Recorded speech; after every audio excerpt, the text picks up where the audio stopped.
présenté par Krolev.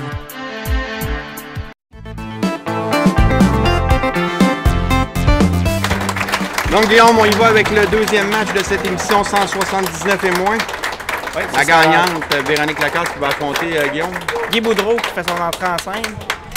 Guy qui est joueur également avec une moyenne tout près de 180. Donc, qui est un excellent match encore une fois. La Véronique qui débute avec un excellent lancer, mais... Malheureusement, la quille numéro 8 qui demeure debout. Ça semble un bon lancer. On a quand même vu la boule dévier à la toute fin due à l'antifront. Et souvent, lorsque la boule va toucher l'antifront, on va souvent se ramasser avec des pointages de 9. Ça me semble loin. La réserve qui sera ratée malheureusement. On va dire souvent, Guillaume, c'est mieux de manquer au premier carreau. Oui, souvent. C'est là où on perd le moins de quilles ici. Donc Guy qui va avec son premier lancer de la rencontre. Guy qui a déjà réalisé la partie parfaite. Un qui lance par-dessus. Comme Diane tout à l'heure. Et la balle qui est réussie, oui. Guy qui nous mentionnait avant l'émission que son plus beau moment dans le domaine des quilles, c'est vraiment quand il a réalisé sa partie parfaite. Et sûr, pour les quilleurs. Pour la majorité des quilleurs, lorsqu'on réussit pour la première fois une partie parfaite, c'est très valorisant et on s'en souvient pour très longtemps. Un autre bon lancer. Est-ce qu'elle va courber vers le centre? Oui. Mais c'est pas la trouver. Réserve, il faut faire très attention de ne pas couper. Souvent, c'est ce qu'on va voir chez les joueurs. Alors, il faut y aller des deux côtés. La réserve est facilement... Pas la jouer comme qu'on joue si on jouait la 9, par exemple. Non, juste la quille numéro 9, là, on aurait des chances de couper la réserve. Il faut vraiment y aller soit entre la quille numéro 3 et la quille numéro 6, pour que la boule, comme on va le voir, touche à la quille numéro 3 par l'extérieur. Très bien réalisé. Pour que la quille fasse tomber les deux autres quilles à ce moment-là. Donc, deuxième carreau de Véronique qui en a sa deuxième rencontre. Oui, deuxième rencontre. Un très bon lancer, Véronique, honnêtement. Lancer bien soulevé à la ligne noire. Aussi. Quelques ajustements, peut-être, sur la... Je sais pas si c'est une joueuse qui joue les flèches ou les... Elle semble regarder quand même assez loin lorsqu'elle lance son... La majorité des joueurs, oui, vont soit... L'idéal, lorsqu'on enseigne à jouer au quai, c'est de dire aux joueurs de regarder sur les petits points bruns qu'on voit à peu près à 5 pieds après la ligne noire. Tente la réserve. C'était la façon de procéder pour la réserve. Que la quille numéro 3 puis se glisser jusqu'à la quille numéro 7. De l'autre côté complètement. Et là, peut-être pour Véronique, la pression est tombée du premier match. Donc, essayer de se remettre dedans. Se remettre dans sa zone de confort. Un excellent lancer cette fois-ci. Ça dévie du côté gauche. Par en arrière, retardement, mais c'est réussi. Vous avez vu, c'est la quille numéro 2, je crois, qui a fait le tour pour venir chercher la quille numéro 9 jusqu'à l'arrière. Et donner un premier abat dans le match à Véronique. Et lorsque je mentionnais tout à l'heure, Guillaume, que c'est mieux de faire un carreau ouvert au premier, également. Deux carreaux ouverts de suite font beaucoup moins mal dans une partie que... Non, aussi. Un peu malchanceux quand même. On a vu la boule, quand même plein. On a vu la boule frapper du côté gauche et passer à côté de la quille numéro 8. Normalement, lorsque la boule va frapper du côté gauche, elle devrait faire tomber la quille numéro 8. Mais on a vu la boule revenir beaucoup vers le centre. Oui, exactement. Parce que la différence entre un abo et une trouée, des fois, c'est pas grand-chose. C'est pas grand-chose. Et souvent, le entre-deux, c'est qu'il nous reste la 9 ou la 8. Exactement. Belle réserve du côté de Guy. La boule de quille fait 5 pouces et entre la quille numéro 2 et la quille numéro 3, là où la boule passe pour donner une trouée, l'espace n'est pas beaucoup plus grand que 5 pouces. Alors vraiment, lorsqu'on fait une trouée, c'est que la boule était vraiment directement au centre sur la quille numéro 1. Ça semble bon, la boule qui va... ça va dévier du côté gauche et la barre qui est réussie. 59 au troisième carreau pour Guy. Et ici, on voit Guy qui a réussi 2 réserves de suite. Pas en début de partie. Véronique avec ses 2 carreaux ouverts en début de partie et pourrait être seulement à 11 quilles. Exactement, avec un triplé. Malheureusement, mais ça semble bon sur la 8. Et ça... Les deux allées qui... On le voit là, à la toute fin, la boule qui... Tend à revenir beaucoup vers le centre. Oui. Et en jouant une boule rapide comme Véronique, la boule n'a pas le... Oui, exactement. Et souvent, lorsque la boule arrive de plus loin, l'antifront étant quand même pas très rare. La réserve... Exactement ce qu'on parlait tout à l'heure. Elle l'a joué de la façon qu'on joue pour récupérer la réserve avec la quille 9. Et c'est souvent le résultat qui est revenu directement sur la quille numéro 3, laissant les 2 autres quilles en place. Mais quand même, avec une série d'abats, Non, on est en début de partie, on est au 4e carreau.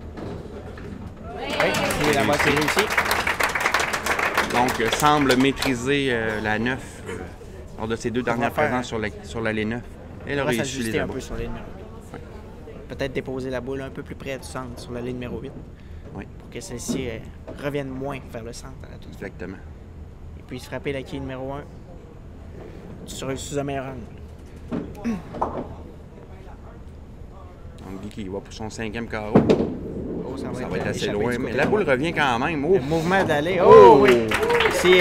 Va prendre le résultat.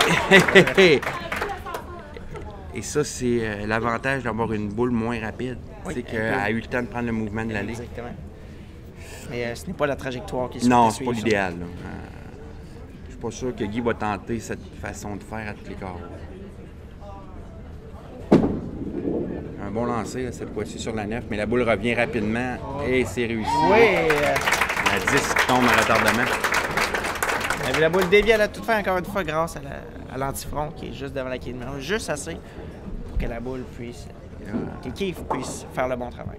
Pour Guy, qui n'a aucun carreau ouvert depuis le début. Excellente partie, excellent début de match. Quand même. Et Et bon là, ici, on a vu la boule vraiment être déposée plus près du centre.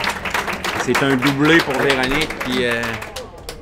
Comme j'expliquais tantôt, la boule a été déposée plus près du centre et on l'a vu suivre une trajectoire beaucoup plus droite. Est-ce qu'elle nous aurait entendu par hasard, Guy? C'est possible. Oh, un lancer qui est un petit peu plus loin. Ça traverse du côté droit et ça lui donne un triplé. 74 au 5e carreau. Elle conserve ses chances dans la rencontre. Oui. C'est là qu'on devrait espérer que Guy ait une petite faiblesse. Guy qui est sur une série de 3 abats de suite. C'est un bon lancer pour Guy. Un peu mince. Un peu mince. Pointage de 20. Côté gauche. Et là, on l'a vu, la différence. Ça semblait meilleur que son lancer précédent. Où ce qui, oui, la trajectoire semblait meilleure. Exact. Mais le résultat... Qui est arrivé mince. Il n'a pas eu le même balayage que son lancer précédent.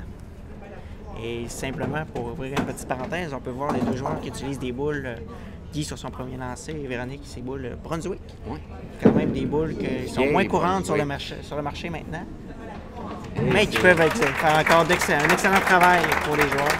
C'est des boules qui ont disparu pendant quelques années, mais là, on dirait qu'ils reviennent à la mode, les anciennes Brunswick. Sauf qu'avec l'évolution de l'équipement avec les années, ces boules tendent à être moins populaires. C'est des allées en bois, mais il y a des salons qui c'est des allées synthétiques. Plus tard dans les émissions, on pourra revenir justement sur la différence. Bon lancer et la quille numéro 1 qui va s'appuyer sur la quille numéro 9. Mais qui résiste. Quand même. Peut permettre à Véronique d'espérer encore revenir dans la rencontre. Trouve légèrement la porte.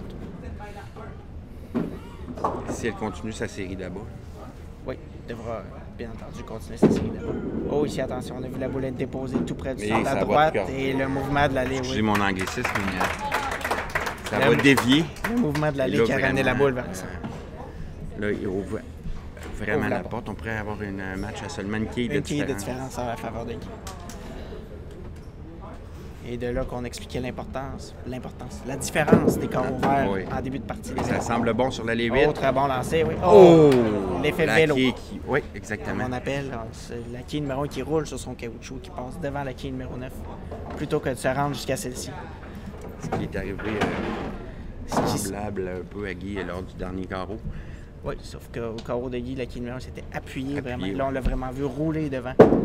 Et ça va être récupéré par Véronique. Oui, la réserve qui est bien réussie. On a maintenant même, 22 quilles de différence. Malgré son carreau ouvert, va demeurer avec une avance de plus de 20 quilles pour Guy. Le lancer. Du côté gauche, ça revient. C'est la trouée. Et ça, ben là, ça se complique. Ça vient de pratiquement mettre un terme à la rencontre. À moins d'une catastrophe là, du côté, puis encore là. Guy qui a 165 opérations de carreau sans avoir effectué de lancer. Oui, c'est ça. Et du côté... Véronique qui donne un pointage de 144. Possibilité maximale de 174. Guy a besoin de 10 quilles en deux carreaux. 9 quilles pour être sûr. Donc, 9 quilles pour l'égalité, 10 quilles pour la victoire. Ça va être la victoire pour Guy.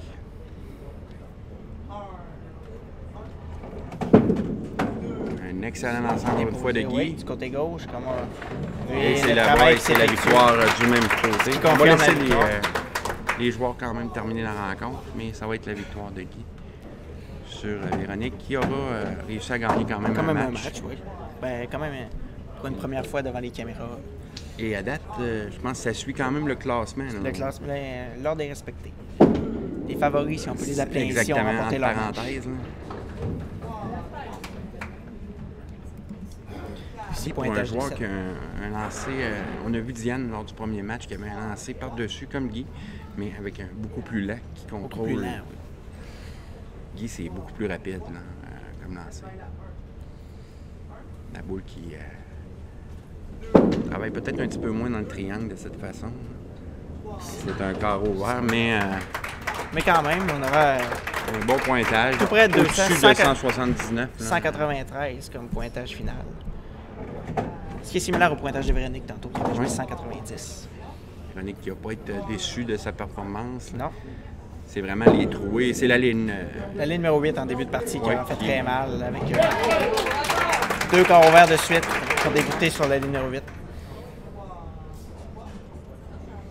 Quand même, qui pourrait terminer à 174. Moins de 20 quilles, malgré un début de partie un peu chancelant. Le temps lui aura manqué pour rattraper. Dans notre prochain match, Guy affrontera Marie-Pierre Mingui. Oui. Qui était classée deuxième lors des qualifications. Qualifications qui, pour expliquer aux gens, se sont déroulées sur la formule de battre sa moyenne. Ouais. Alors, les joueurs, plus on monte dans la catégorie, plus les joueurs ont battu leur moyenne à l'intérieur de la ligue. Tout au cours de la période de qualification. Qui était déterminée à l'avance aussi. Donc, c'est terminé. Victoire de Guy Boudreau. Et comme je le mentionnais, lors du prochain match, on aura Marie-Pierre Mingui qui va affronter Guy. Donc, on se quitte pour quelques instants. On vous revient avec le prochain match de la série Les Stars de Laval.